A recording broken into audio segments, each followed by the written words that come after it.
En el video anterior analizamos este circuito que contiene un diodo común de silicio. Aplicamos la ley de voltaje de Kirchhoff o LVK y la ley de Ohm. Vimos que para aplicar la ley de voltaje de Kirchhoff tenemos que tomar un sentido de la corriente y dependiendo del sentido que tomemos vamos a tomar los signos de cada voltaje. La sumatoria de los voltajes deben de dar cero. Entonces tomamos este voltaje. ¿Con qué signo lo tomamos?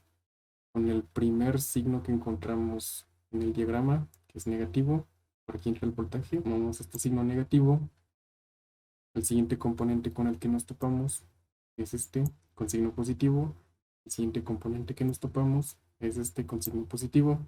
Entonces, menos 8 volts más el umbral de conducción del diodo de silicio más el voltaje de la resistencia de dar igual a cero.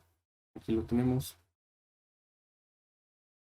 Después podemos sustituir qué nos dice la ley del voltaje de la resistencia. No lo tenemos. ¿Qué nos dice la ley de Ohm? Que el voltaje es igual a la resistencia por la intensidad. Aquí lo tenemos. El voltaje es igual a la resistencia por la intensidad. Lo sustituimos aquí. Ahora nosotros ya tenemos la resistencia. Nos la da el ejercicio que es de 2.2 kilo ohms. Entonces la sustituimos aquí. Ahora ya nada más tenemos una incógnita que es la intensidad de la resistencia. La despejamos, resolvemos la operación y con esto ya tenemos la intensidad en la resistencia. La intensidad en la resistencia es la misma que la intensidad en todo el circuito porque solamente es una malla. Si fueran dos mallas, la intensidad se dividiría y la intensidad que hay en cada componente, en cada malla, dependería de las propiedades de la resistencia que haya en cada malla. Aquí nada más hay una malla, así que la resistencia en toda la malla es la misma porque nada más hay un camino por recorrer para toda la corriente. Entonces así concluimos que la intensidad en la resistencia es la misma que la intensidad ID, la intensidad en el diodo. Ahora, para obtener el voltaje en la resistencia, también podemos aplicar la ley de voltaje de Kirchhoff. Hacemos exactamente lo mismo, los menos 8 volts de aquí más los 0.7 volts que son el voltaje de umbral de la resistencia que es el umbral de conducción de la resistencia de silicio más el voltaje de la resistencia es igual a cero. Aquí nada más tenemos una incógnita que es el voltaje de la resistencia. Se puede despejar, hacemos la operación y el voltaje en la resistencia nos da 7.3 volts. Entonces este ejercicio ya está resuelto. Ahora vamos a ver qué es lo que pasa si el diodo está al revés. Si el diodo está con su lado positivo para acá y para acá está su lado negativo, lo tenemos aquí abajo.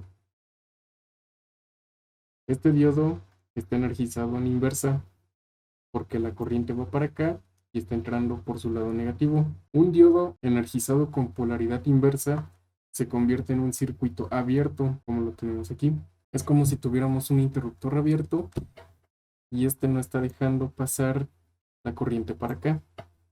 Entonces la intensidad en todo el circuito sería cero porque no está fluyendo corriente. Entonces, ¿cuál sería el valor de ID e IR? La intensidad en el diodo y la intensidad en la resistencia.